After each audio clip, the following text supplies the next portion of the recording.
Hello, NBA fans. Every day we have news about the Los Angeles Lakers. I'm a Lakers fan and I ask for your help by subscribing to the channel and giving me your thumbs up. The Lakers' interest in Andrew Wiggins continues, as he is a complete and versatile player. And the Lakers have Luka Doncic and Austin Reeves playing at a high level, but they need more defensive and offensive players to be favorites. And a great option emerges, signing two excellent players, Andrew Wiggins and Norman Powell, who can elevate the Lakers to the status of favorites, provided LeBron James accepts this trade and goes to play for the Miami Heat. A trade proposal from the Heat for LeBron James could make sense for the Lakers. James has a no-trade clause, so he would have to agree to the deal. James may be open to returning to a desirable city where he won 2 championships and played in 4 finals, especially if Adebayo and Harrell remain on the roster. Los Angeles could get rid of James a year earlier than expected, which is an ambiguous situation. He was elected to the NBA's second All-NBA team in his 40-year-old season and may still be the player who gives the team the best chance of winning. However, if the Lakers believe their chances will remain slim in the West even with James staying, then trading him for wear and a package of talent that can be discarded next summer in pursuit of bigger targets makes perfect sense. The Los Angeles Lakers' interest in Andrew Wiggins is real, as he offers size, perimeter defense, rebounding, and some shooting at the small forward position. Wiggins has 2 years remaining on his current contract, but would enter the 2026-27 season with an expiring $30.2 million contract that the Lakers could use in a trade. Adding Powell, who averaged 21.8 points per game last season, and his expiring contract worth $20.5 million to $28.2 million that Wiggins will receive next season. There's a trade involving the Heat that actually makes sense for both sides, Lowe said. The Heat have been evolving alongside decent players. They have a young, agile center that Luka Doncic can develop with, Kal-El Ware. It's a place where LeBron has been and knows, and there's a certain romanticism to that. Tyler, Harrell plus LeBron plus Bam Adebayo. Lakers' Marcus Smart doesn't hold back on Thunder blowout. The Los Angeles Lakers must have gone into their Wednesday night clash against the Oklahoma City Thunder with high hopes. After all, OKC was on the second night of a back-to-back, and they have the rest advantage coming off their Monday night win over the Charlotte Hornets. But then the Lakers proceeded to get punched in the mouth, with the Thunder whooping them to the tune of a 121-92 demolition. From the get-go, the Lakers received no mercy from the ruthless Thunder. OKC was forcing turnovers left and right, and the purple and gold could not respond. They resorted to too many difficult shots, and with both Luka Doncic and Austin Reeves going through off-shooting nights, there was no chance for the Lakers to put up much of a fight. At the end of the day, all the Lakers could do was acknowledge the fact that they got ripped apart by the reigning champion Thunder. After the game, veteran guard Marcus Smart just implored his team to take this punch on the chin and move on.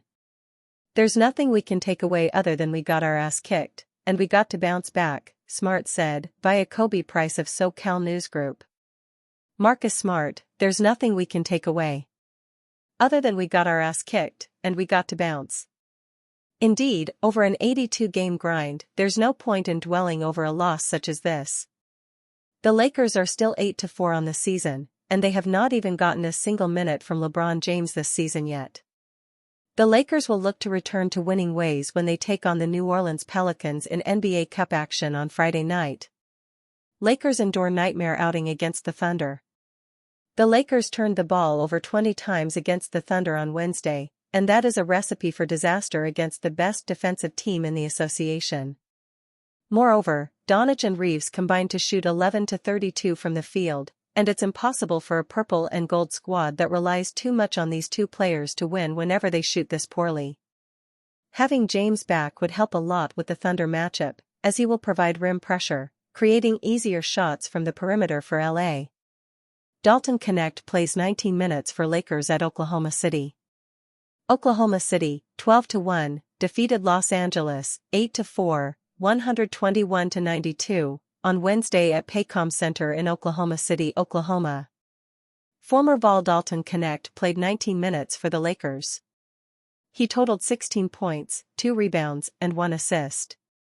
Knecht converted 6 of 7 field goal attempts and 4 of 5 three-point attempts. Luka Doncic led the Lakers in scoring with 19 points.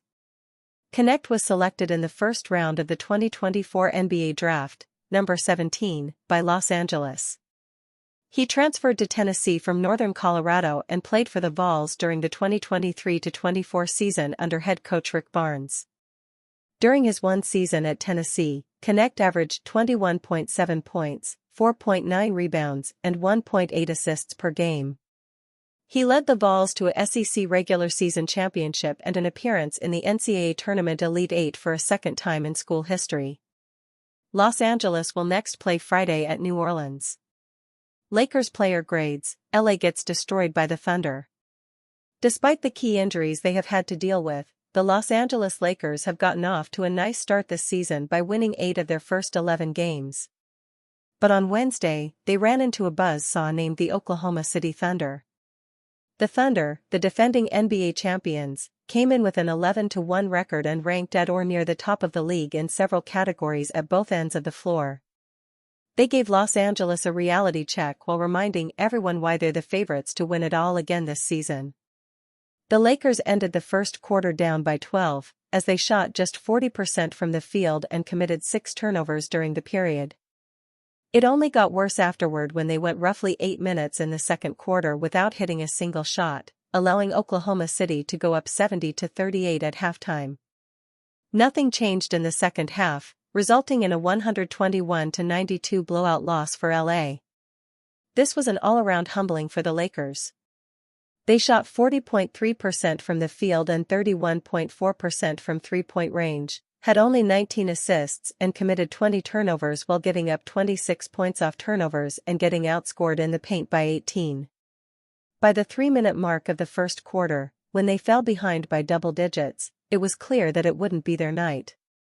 Next up for the Purple and Gold is an Emirates NBA Cup game against the New Orleans Pelicans on Friday, followed by a matchup against Giannis Antetokounmpo and the Milwaukee Bucks on Saturday to wrap up this 5-game road trip.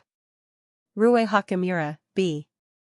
Hachimura didn't do too badly, as he went 5 of 11 from the field and 2 of 5 from three-point range to score 13 points, to go along with 5 rebounds, 2 steals and 1 assist, in 33 minutes.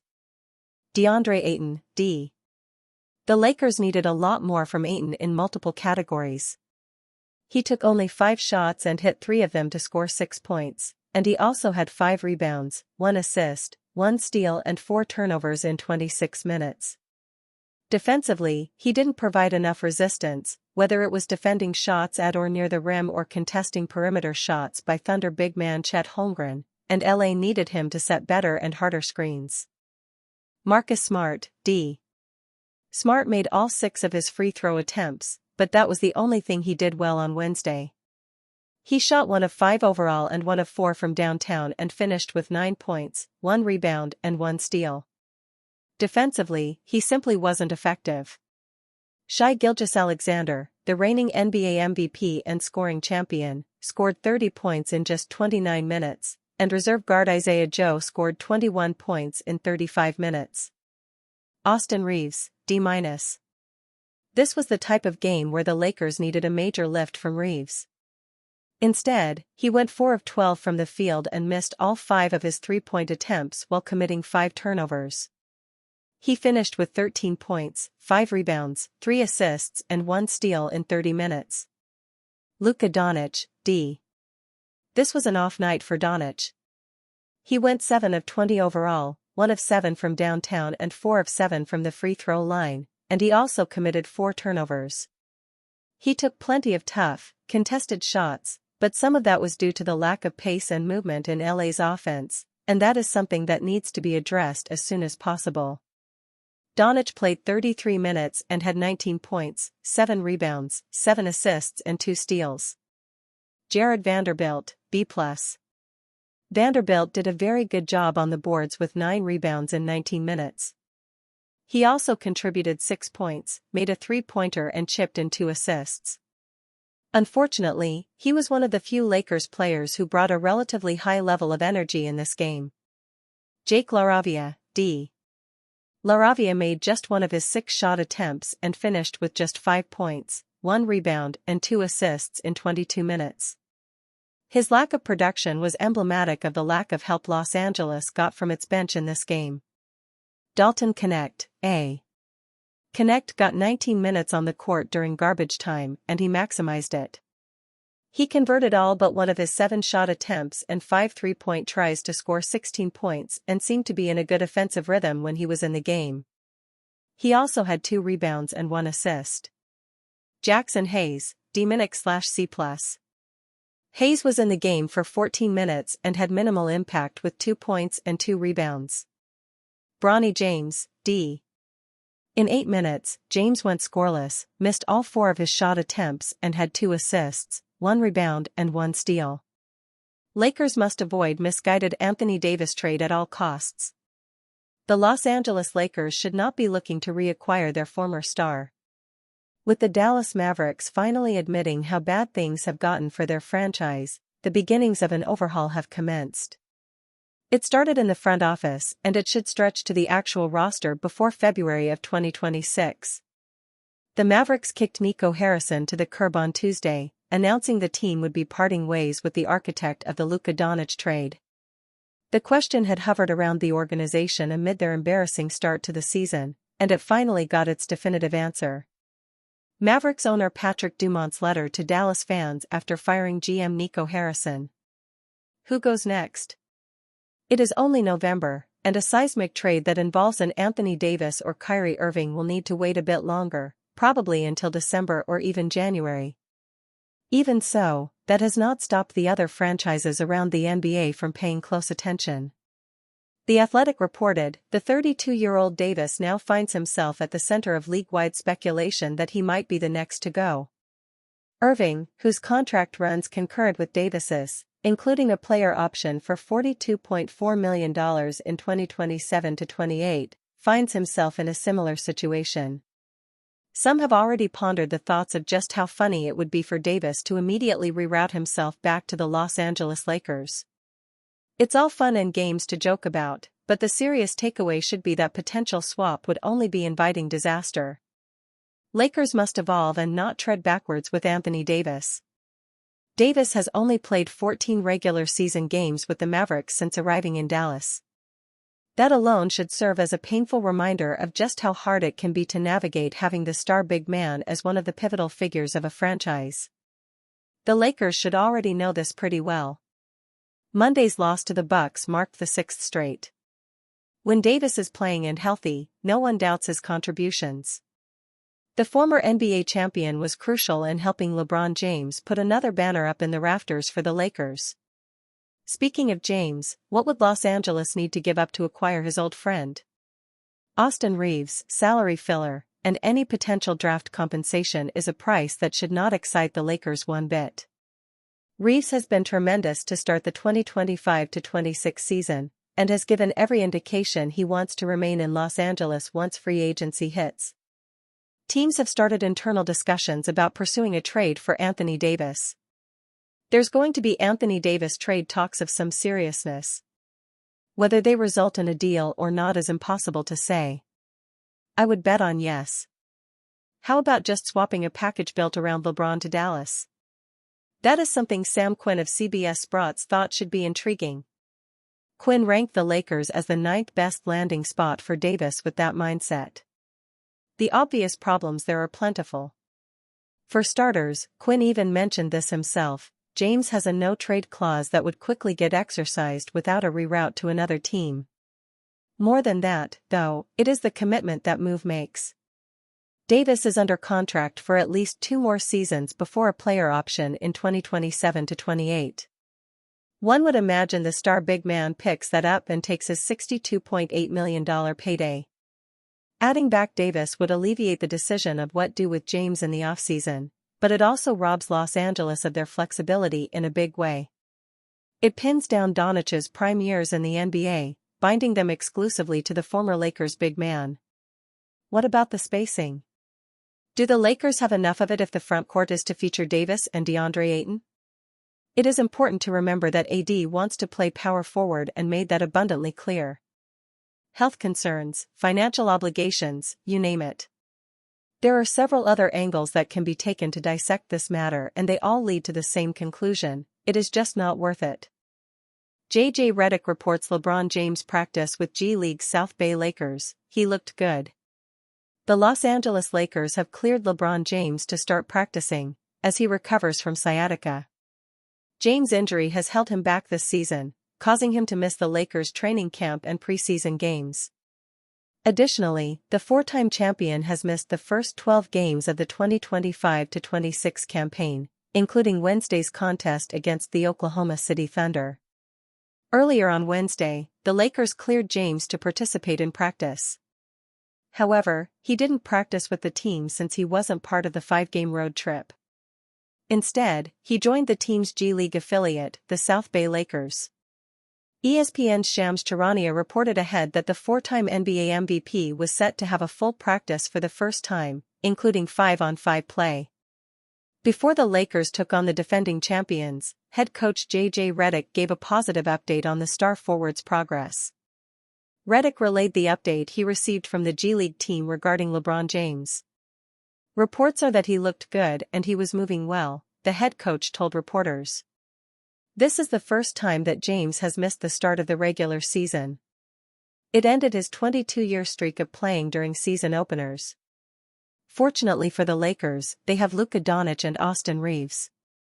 The deadly offensive-driven backcourt of LA has willed them to an 8-3 record. Doncic has suited up for 7 games, averaging 37.1 points, 9.4 rebounds, and 9.1 assists on 49.1% shooting. Reeves, on the other hand, is averaging 30.3 ppg, 5.1 rpg, and 9 apg through 8 games. Redick stated that James is unlikely to return while the Lakers are traveling, which ends on November 15. The team's first game back in Crypto.com Arena will be on Tuesday, November 18.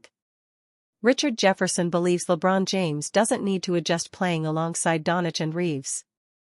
Given how well Doncic and Reeves have performed thus far this season, some believe LeBron James' return could ruin the Lakers' dynamic. However, his former teammate, Richard Jefferson, believes it won't be the case once James comes back from injury. On Tuesday's episode of Road Trippin', Jefferson said that the league's all-time leading scorer is the ultimate chess piece, and will figure out his fit with LA's backcourt. At the end of the day, Austin Reeves, outstanding. Austin's playing great. He's gotta adjust to Bron.